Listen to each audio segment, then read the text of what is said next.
لا إله إلا الله وحده لا شريك له ونشهد أن محمدا عبده ورسوله أما بعد فإن خير الحديث كتاب الله وخير الهدي هدي محمد صلى الله عليه وسلم وشر الأمور محدثاتها وكل محدثة بدعة وكل بدعة ضلالة وكل ضلالة في النار. يا أيها الذين آمنوا اتقوا الله حق تقاته ولا تموتن إلا وأنتم مسلمون. يا أيها الناس اتقوا ربكم الذي خلقكم من نفس واحدة وخلق منها زوجها وبث منهما رجالا كثيرا ونساء واتقوا الله الذي تساءلون به والأرحام إن الله كان عليكم رقيبا. يا أيها الذين آمنوا اتقوا الله وقولوا قولا سديدا يصلح لكم أعمالكم ويغفر لكم ذنوبكم ومن يطع الله ورسوله فقد فاز فوزا عظيما.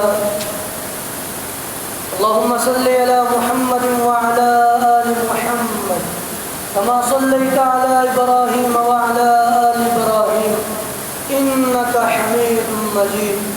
اللهم بارك على محمد وعلى آل محمد كما باركت على إبراهيم وعلى آل إبراهيم إنك حميد مجيد. أعوذ بالله من الشيطان الرجيم من همزه ونفخه ونفثه. بسم الله الرحمن الرحيم. يا أيها الذين آمنوا كتب عليكم الصيام كما كتب على الذين من قبلكم لعلكم تتقون. ہر قسم کی حمد و ثنا، تعریفات، تکبیرات، تمجیدات، تسبیحات اس اللہ خالق و مالک کے لیے جس اللہ نے یہ زمین بنائی، آسماں بنائے، ان گنت لا تعداد بے شمار درود و سلام امام الانبیاء امام الہدا جناب محمد الرسول اللہ صلی اللہ علیہ وسلم کی ذات گرامی پر. حضرات ذی وقار، اللہ رب العالمین نے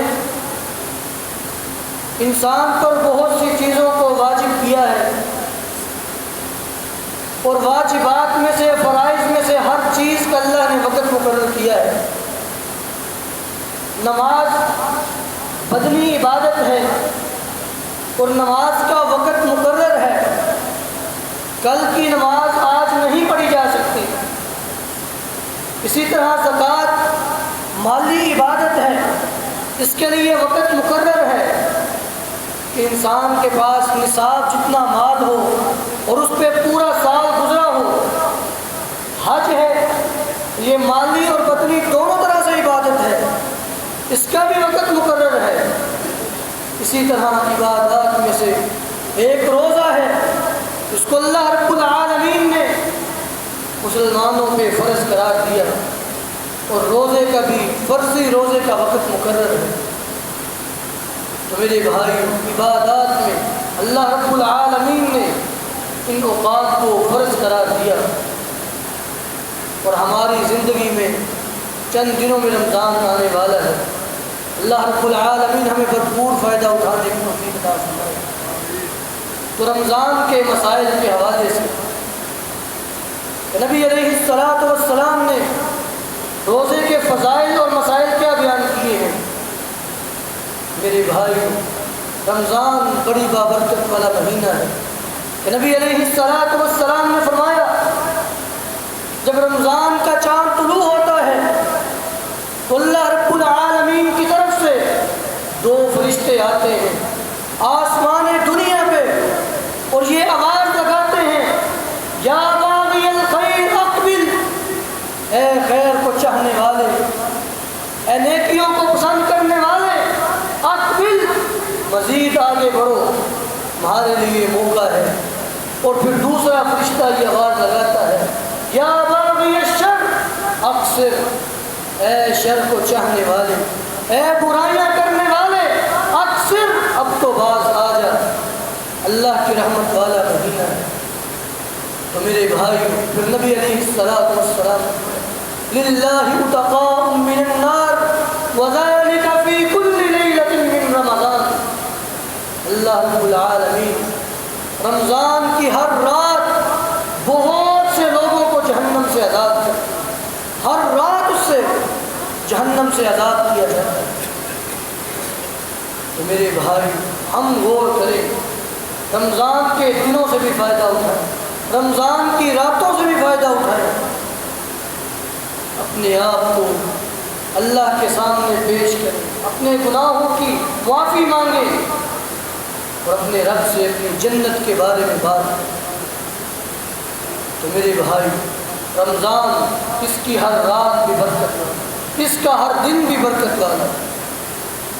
اور پھر نبی علیہ الصلوۃ والسلام نے رمضان کے حوالے سے بیان فرمایا رب صائم لیس له من صیامہ الا الجوع ورب قائم لیس له من قیامہ الا السحر، فرمایا کہ اپنے معاملے کو اللہ کے لیے مخلص کرو، وگرنہ یہ نہ ہو کہ کتنے ہی روزے دار اللہ کے ہاں صرف بھوک برداشت کرنے والے لکھے جاتے ہیں، ان کے روزے کا ان کو کوئی فائدہ نہیں ہوتا، بس اتنا سا ہے کہ انہوں نے بھوک برداشت کی۔ رب قائم لیس له من قیامہ الا السحر، اور کتنے قیام کرنے والے ان کو قیام میں سے کچھ نہیں ملتا سوائے اس کے کہ وہ رات بھر جاگے۔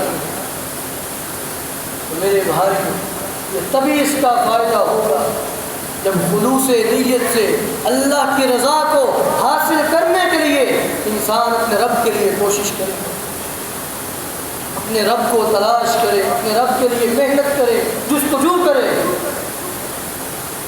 پھر نبی علیہ الصلوۃ والسلام نے فرمایا اذا كان صوم يوم احدكم فلا يرفث ولا يسخط وان صابه احد او قاتله فليقل اني امرؤ صائم۔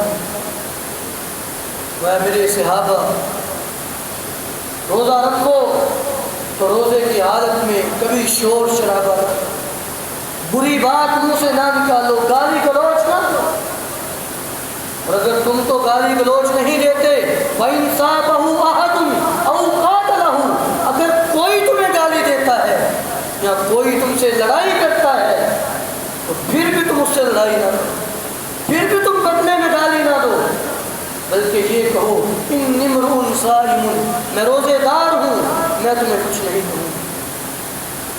اپنی نیکی کی، اپنے روزے کی حفاظت کرو۔ اس نے تو لغویات بک دی، اس نے تو گالی گلوچ کر لیا، اس نے تو لڑائی کر لی، اگر تم اس کو گالی گلوچ دو گے تو تمہارا بھی روزہ ضائع ہو جائے گا۔ اس لیے روزے کی حالت میں اپنے آپ کی حفاظت کرو۔ اور جناب جابر بن عبداللہ رضی اللہ تعالی عنہ بیان فرماتے ہیں اذا كنت صائما فليصم سمعك وبصرك ولسانك، فرمایا کہ روزہ صرف پیٹ کا نہیں ہوتا، صرف پیٹ کا روزہ نہیں ہے، انسان کھائے نہ پیے نہ، روزہ انسان کے مکمل جسم کا ہے، اس کے کانوں کا بھی روزہ، اپنے کانوں سے ایسی چیز نہ سنو جو اللہ اس کے رسول کی بات کے مخالف ہے، زبان کا بھی روزہ ہے، تمہارے اعضاء کا بھی روزہ ہے، ان کی حفاظت کرو۔ اور پھر فرماتے ہیں، مثال دے کے بعد سمجھاتے ہیں اذا كنت اديت الى اهلك امانه فليحفظ امانتك، جب تمہیں کوئی شخص امانت دے تو کیا اس کی امانت کی حفاظت نہیں کرنی چاہیے؟ امانت کی حفاظت کرنی چاہیے۔ اسی طرح روزہ تمہارے پاس امانت ہے اور اس امانت کی حفاظت کرو۔ کس طرح؟ کہ صرف پیٹ کا روزہ نہ رکھو بلکہ اپنے اعضاء کو، مکمل بدن کو اللہ تعالیٰ کی فرما برداری میں لگا دو۔ تمہارا مکمل جسم اللہ کی فرما برداری میں ہو، پھر روزہ کام آئے گا۔ تو میرے بھائی، نبی علیہ الصلاۃ والسلام نے روزے کی حالت میں اپنے اعضاء کی بھی حفاظت کرنے کی تلقین کی ہے۔ اور پھر نبی علیہ الصلاۃ والسلام نے اس کے اجر کے حوالے سے فرمایا، جناب ابو سعید خدری رضی اللہ عنہ بیان فرماتے ہیں کہ نبی علیہ الصلاۃ والسلام نے فرمایا، من صام یوما فی سبیل اللہ بعد اللہ وجہہ عن النار 70 خریفہ۔ جو شخص اللہ کی رضا کے لیے، اللہ کو راضی کرنے کے لیے صرف ایک روزہ رکھتا ہے، فرضی نہیں، نفلی روزہ، اللہ کو راضی کرنے کے لیے صرف ایک روزہ رکھتا ہے، تو میں بعد اللہ وجہہ عن النار 70 خریفہ، اللہ رب العالمین ایسے بندے کو جہنم سے 70 سال کی مسافت جتنا دور کرتے ہیں کہ 70 سال مسلسل سفر کیا جائے، جتنا فاصلہ سفر بنتا ہے اللہ تعالیٰ ایک نفلی روزے کے بدلے میں بندے کو جہنم سے اتنا دور کرتا ہے۔ فرضی کے بارے میں تو صحیح بخاری کی حدیث، نبی علیہ الصلاۃ والسلام نے فرمایا، الصوم جنۃ، روزہ ڈھال ہے، روزہ ڈھال گناہوں سے بچانے والا ہے، اور پھر قیامت والے دن جہنم سے بچانے والا ہے۔ ڈھال جنگ کی صورت میں جو لڑائی کرنے والا سپاہی اپنے بازو پہ ڈھال باندھتا ہے اور اس کا مقصد اپنے آپ کا دفاع کرنا ہوتا ہے، کوئی اس کو ڈنڈا مارے، تلوار مارے، وہ آگے ڈھال کر دیتا ہے، گویا کہ اس کی ڈھال اس کے جسم کو تکلیف سے بچاتی ہے۔ روزہ کیسے ڈھال ہے؟ فرمایا روزہ دنیا میں گناہوں سے بچاتا ہے اور آخرت میں اللہ رب العالمین کی جہنم سے بچائے گا، اس لیے روزہ ڈھال ہے۔ میں والذی نفسی بیدہ لخلوف فم الصائم اطیب عند اللہ من ریح المسک۔ میرے صحابہ، اس ذات کی قسم جس کے ہاتھ میں میری جان ہے، روزے دار کے منہ سے جو بو آتی ہے، خالی پیٹ رہنے کی وجہ سے اس کے منہ سے جو بو نکلتی ہے، اللہ کے ہاں اطیب من ریح المسک، وہ کستوری سے بھی زیادہ عمدہ ہے، کستوری سے بھی زیادہ بہترین ہے۔ اور پھر نبی علیہ الصلوۃ والسلام اسی حدیث میں فرمایا، یقول اللہ تبارک و تعالی، حدیث قدسی، اللہ رب العالمین فرماتے ہیں، وما يترك طعامه وشرابه وشهوته من اجلي الصوم لي وانا اجزي به۔ اللہ رب العالمین خود فرماتے ہیں حدیث قدسی، میں میرا بندہ میری خاطر یترک طعامه، اپنا کھانا چھوڑ دیتا ہے، اپنا پینا چھوڑ دیتا ہے، میں اپنی شہوت کو چھوڑ دیتا ہوں، اپنی شہوت کو بھی استعمال نہیں کرتا۔ الصوم لی وانا اجزی بہ، روزہ میرے لیے ہے، اس کی جزا بھی میں خود دوں گا، اس کا بدلہ بھی میں خود ادا کروں گا۔ اور اس کی وجہ کہ باقی عبادات میں انسان کے ساتھ کوئی نہ کوئی شامل ہوتا ہے، نماز میں جماعت کے ساتھ نماز پڑھو، ساتھ بہت سے اور بھی ہیں ادا کرنے والے، حج میں اور بہت سے لوگ ہیں ساتھ، اسی طرح زکوٰۃ میں انسان کسی نہ کسی کو اپنا مال سپرد کرتا ہے۔ لیکن روزہ ایک ایسی عبادت ہے، انسان تنہائی میں کھا سکتا تھا، پی سکتا تھا، لیکن پھر بھی اپنا کھانا پینا چھوڑ دیتا ہے۔ یترک طعامہ وشرابہ وشہوتہ من اجلی، میں کہ انسان میرے لیے اپنا کھانا بھی چھوڑ دیتا ہے، اپنا پینا بھی چھوڑ دیتا ہے، اپنی شہوت کو بھی ترک کر دیتا ہے۔ اس لیے الصوم لی وانا اجزی بہ، روزہ میرے لیے ہے، اس کی جزا بھی میں خود عطا کروں۔ تو میرے بھائی، اللہ رب العالمین نے اس عمل کا بدلہ اپنے ذمے لیا، اور پھر نبی علیہ الصلاۃ والسلام نے اس کے اجر کے بارے میں فرمایا، ان فی الجنۃ بابا یقال له الریان۔ میرے صحابہ، جنت کے 8 دروازے ہیں، جن میں سے ایک دروازہ اس کا نام ہے الریان، باب الریان، رجل کہتے ہیں سیراب ہونے والے کو، سیراب کرنا زمین کو پانی لگانا، ریان سیراب کرنے والا، لا يدخل منه احد غيره الا الصائمون، اس دروازے سے صرف روزے دار داخل ہوں گے اور کوئی داخل نہیں۔ اس کا نام باب الریان اس لیے رکھا گیا کہ روزے دار دنیا میں بھوک پیاس برداشت کرتا رہا، اللہ رب العالمین اس کو سیراب کر دیں گے، اس کو ایسی نعمتیں عطا فرمائیں گے تو وہ دنیا میں جو مشقتیں برداشت کرتا رہا وہ اس کو ویسے ہی بھول جائیں گے۔ فرمایا لا يدخل منه احد غيره الا الصائمون، وہاں سے صرف روزے دار داخل ہوں گے اور کوئی داخل نہیں ہوگا۔ یہ روزے دار کی جزا ہے۔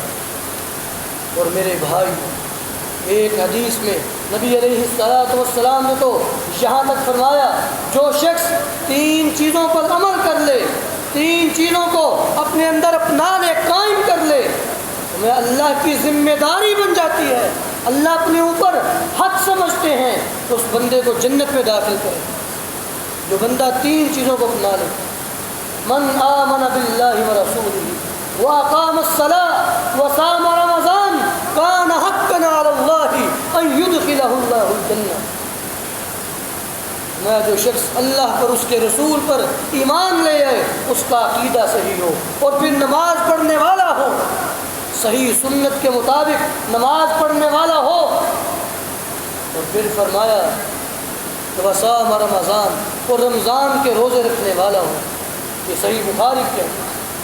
جو شخص ان 3 چیزوں کو اپنا لے کان حقا علی اللہ ان یدخلہ اللہ الجنہ، اللہ رب العالمین اپنے اوپر حق سمجھتے ہیں، اپنی ذمہ داری سمجھتے ہیں تو اس بندے کو جنت میں داخل کرتے ہیں۔ اور آپ سوچئے کہ اللہ رب العالمین کبھی اپنی بات میں خلاف ورزی نہیں کرتے۔ ومن اصدق من اللہ حدیثا، اللہ سے زیادہ اپنی بات میں سچا کون ہو سکتا ہے؟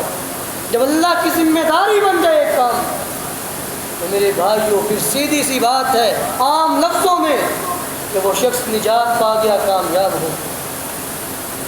یہ روزے کا فائدہ ہے۔ تو میرے بھائی رمضان میں روزے رکھیں، اپنے رب کو منائیں، جو سارا سال کمیاں رہ گئی، جو کوتاہیاں رہ گئی نمازوں میں اور معاملات میں، اپنے معاملات کی اصلاح کی۔ نبی علیہ السلام نے فرمایا للصائم فرحتان، فرحۃ عند الفطر وفرحۃ حین یلقى ربہ، روزے دار کو اللہ رب العالمین 2 خوشیاں عطا کرتے ہیں، 2 خوشیاں جو روزے دار کو ملتی ہیں، ایک دنیا میں اور ایک آخرت میں۔ اور دنیا میں خوشی فرحۃ عند الفطر، افطاری کے وقت کی خوشی۔ جو شخص روزہ رکھتا ہے وہ اس بات کو سمجھ سکتا ہے کہ افطاری کے وقت ایک خوشی سی ہوتی ہے، چلو ایک وقت گزر گیا، جو روزہ رکھا تھا اللہ قبول فرما لے۔ انسان کو خوشی ہوتی ہے کہ اب میں کھا پی لی، مجھے اجازت مل گئی کھانے پینے کی۔ اور دوسری وفرحۃ حین یلقى ربہ، جب انسان اپنے رب سے ملاقات کرے گا اس وقت اس کو خوشی ہوگی۔ اور اللہ کے ہاں جب انسان ملاقات کرے گا خوشی اسی شخص کو ہوگی جس کے لیے جنت کا فیصلہ کیا جائے گا۔ وہ شخص کہے گا ہاؤ مقرؤ کتابیہ انی ظننت انی ملاق حسابیہ فہو فی عیشۃ راضیہ۔ وہ اپنے رب سے ملاقات کرے گا، جب اس کو اس بات کی خوشخبری سنائی جائے گی وہ لوگوں سے کہے گا ہاؤ مقرؤ کتابیہ، یہ دیکھو میرے نامہ اعمال، یہ میرے نامہ اعمال کو پڑھو۔ انی ظننت انی ملاق حسابیہ، مجھے دنیا میں اس بات کا یقین تھا میں اپنے رب سے ملاقات کرنے والا ہوں، میں اپنے رب کے لیے عمل کرتا تھا، اور آج میرے رب نے مجھے یہ جزا دی ہے، میرے رب نے مجھے یہ بدلہ دیا ہے۔ تو میرے بھائیو آج اپنے معاملے کو بہتر وگرنہ کہیں ایسا نہ ہو کہ فرمایا هل اتاک حدیث الغاشیہ وجوہ یومئذ خاشیہ عاملۃ ناصبہ تصلی نارا حامیہ، کیا تمہارے پاس ڈھانپ لینے والی قیامت کی خبر نہیں پہنچی؟ وجوہ یومئذ خاشیہ، بڑے بڑے چہرے اس وقت ڈر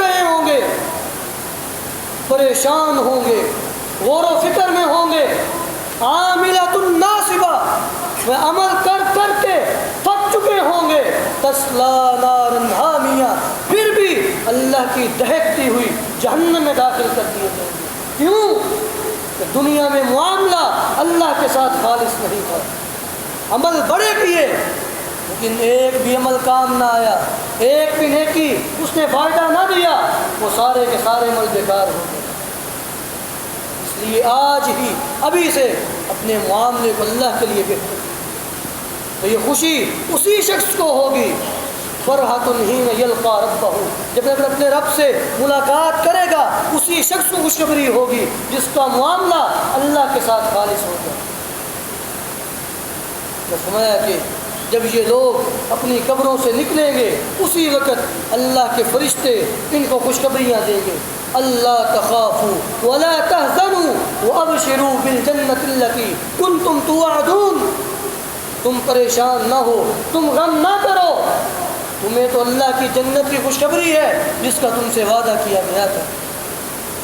ابھی اپنی قبروں سے نکلے ہیں، اللہ کے فرشتے تبھی خوشخبری دے دیں۔ اس سے ایک بات سمجھ آتی، مثال کے طور پہ طلباء کا امتحان ہوتا ہے، طلباء بڑے پریشان، ابھی رزلٹ آنے والا ہے، پتہ نہیں کیا بنے گا، پتہ نہیں میں پاس ہو جاؤں گا فیل ہو جاؤں گا، پتہ نہیں میری پوزیشن آتی ہے کہ نہیں۔ اور جس طالب علم کو ممتحن امتحان لینے والا خود جا کے بتا دے کہ بیٹا تم نے پریشان نہیں ہونا، تمہاری تو پوزیشن ہے، تمہارے تو بڑے اچھے نمبر ہیں، تو رزلٹ آنے سے پہلے کہ ایسا طالب علم پریشان ہوگا، اس کی تو پریشانی ختم ہو جائے گی۔ میرے بھائیو، ابھی حساب کتاب شروع نہیں ہوا، اللہ کے فرشتے ایسے لوگوں کو خوشخبریاں دیں گے، اللہ تخافوا ولا تحزنوا وابشروا بالجنۃ التي کنتم توعدون، تم نے نہیں غم کرنا، تم نے پریشان نہیں ہونا، کیونکہ تمہارے لیے تو اللہ کی جنت ہے۔ ایسا شخص کل قیامت کے دن بھی پریشان نہیں ہوگا۔ بہرحال نبی علیہ السلام نے فرمایا اللہ رب العالمین جب اللہ سے ملاقات کرے گا تب بھی اللہ اس کو خوشخبری سنائیں گے، اللہ اس کو خوش کر دیں گے۔ روزے دار کو یہ اللہ نے دو خوشیاں عطا فرمائی ہیں، اللہ رب العالمین ہمیں بھی ایسے لوگوں میں سے بنا دے۔ پھر نبی علیہ السلام نے روزے کے مسائل بیان کیے، روزے کے مسائل میں سے سب سے پہلی بات تو یہ ہے روزے اللہ رب العالمین نے 2 ہجری میں فرض کیے۔ جب نبی علیہ السلام ہجرت کر کے مدینہ میں آئے تو 2 سال